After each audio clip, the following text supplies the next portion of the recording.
Estaba esta mañana acordándome de cómo eran las cosas cuando era niño, allá por principios de los años 80, y cómo ha cambiado la vida desde entonces hasta ahora. Recuerdo que cuando yo era niño, una persona normal, un padre de familia normal, podía mantener un hogar. Quizás con algunas dificultades, no digo que no, pero hablo de un padre de familia normal que tenía un trabajo absolutamente normal, en una cadena de montaje o incluso comercial, en unos grandes almacenes, y podía pagar una casa, que a menudo tenía 3 o 4 hijos. Podía pagar un coche, podía pagar los uniformes del colegio de los niños. Insisto, con alguna dificultad, no digo que no, pero podía. Hoy en día eso es totalmente impensable. Hoy en día, una persona con un sueldo base en España a duras penas puede siquiera pagar su alquiler.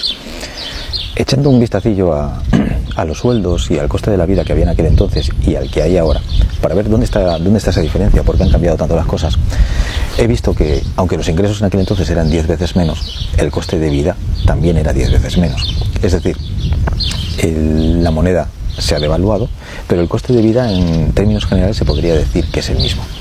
Entonces, ¿cuál es la razón de este disparate? ¿Cuál es la razón por la cual ahora nos cuesta el doble vivir que antes?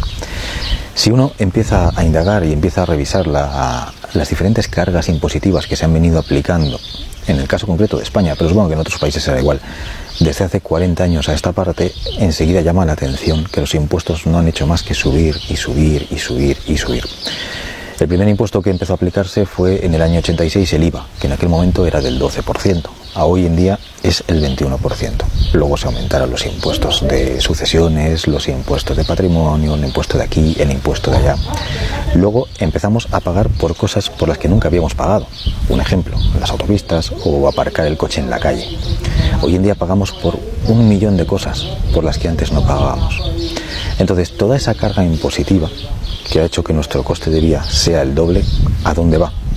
¿Qué hace el Estado con ese dinero?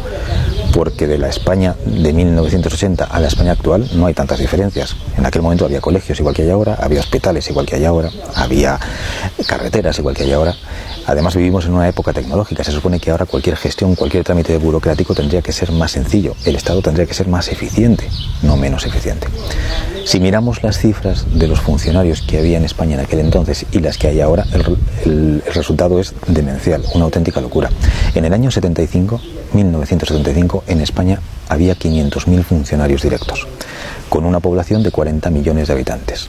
En el año 2020, en España, hay 3.500.000 funcionarios, con una población de 50 millones de habitantes. Es decir, la población se ha incrementado un 25% y el número de funcionarios se ha incrementado un 700%.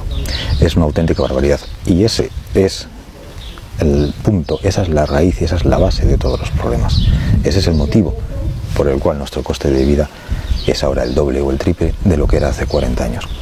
Pero ya no solo tenemos que asumir esa carga impositiva para mantener a todo ese cúmulo de parásitos, es que además nos mienten de forma descarada. Y basta con hacer una sencilla cuenta. Si cogemos un impuesto, por ejemplo, el impuesto del tabaco, se supone que el Estado español tiene hoy por hoy un impuesto al tabaco del 51%. Si yo voy al estanco y compro un paquete de Marlboro, me cuesta 5 euros. Y el Estado me dice que de esos 5 euros, el 51% son impuestos. Se supone que el coste de ese paquete de tabaco aproximadamente son 3,5 euros y el resto son impuestos. Pues bien, no hace mucho tiempo, hace escasamente 2 meses estuve en Asunción, en Paraguay, y allí compré un paquete de Marlboro y me costó al cambio 1,20 euro. Y ya tenía los impuestos paraguayos. Allí también hay IVA y también hay otros impuestos.